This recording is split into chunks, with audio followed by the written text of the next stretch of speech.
It started when I moved into the old house on Ashcroft Lane, a weather-beaten Victorian with peeling white paint, crooked shutters, and a porch that groaned like something alive under my weight. I'd just finalized my divorce and needed somewhere cheap, and the price on this place was absurdly low for its size, which should have been my first warning. On my first night there, I heard what I assumed was the wind whistling through the attic vents, but by the third night, I realized the wind had a rhythm, like breathing, slow, raspy breathing coming from above my bed.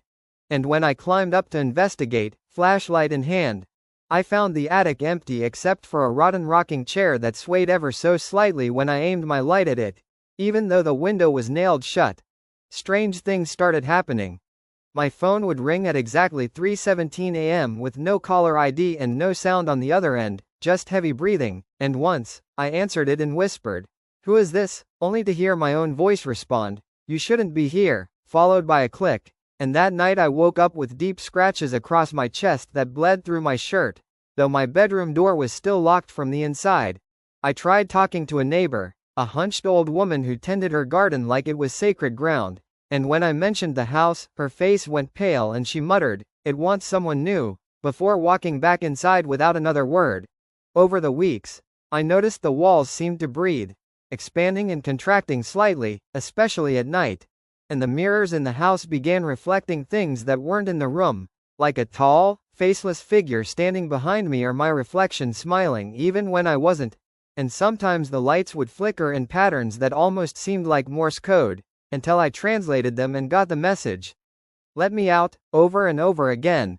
I finally reached out to a local historian who told me the house had belonged to a doctor in the 1890s who was rumored to have done experiments on people in the basement, dissections, organ harvesting, even attempting to reanimate the dead. And when I finally got the nerve to pry open the warped basement door, I found a hidden room behind a false wall, filled with yellowed medical journals, rusty surgical tools, and glass jars with things floating inside that I couldn't even identify. But worse was the smell, thick and putrid and wrong, and the journal entry dated October 15, 1894 that simply read, "I have bound it to this place. The soul cannot leave until another takes its place." That night, I had the worst nightmare of my life, where I was strapped to a table and that faceless figure leaned over me with a scalpel, whispering that it had waited long enough. And I woke up with blood under my fingernails and the distinct memory of screaming, though no sound had come out. And now, weeks later, I can't sleep more than a few minutes at a time, I can barely eat, and I've started seeing things in daylight too. Like shadowy figures watching me from corners or standing just beyond my peripheral vision, and every time I try to leave the house, I get turned around no matter which direction I go, always ending up back at the porch, the damn porch that groans like it's laughing at me. And I know now, with a kind of dreadful certainty, that whatever was trapped here is inside me now, because last night, I looked in the mirror and saw myself blink 3 seconds too late.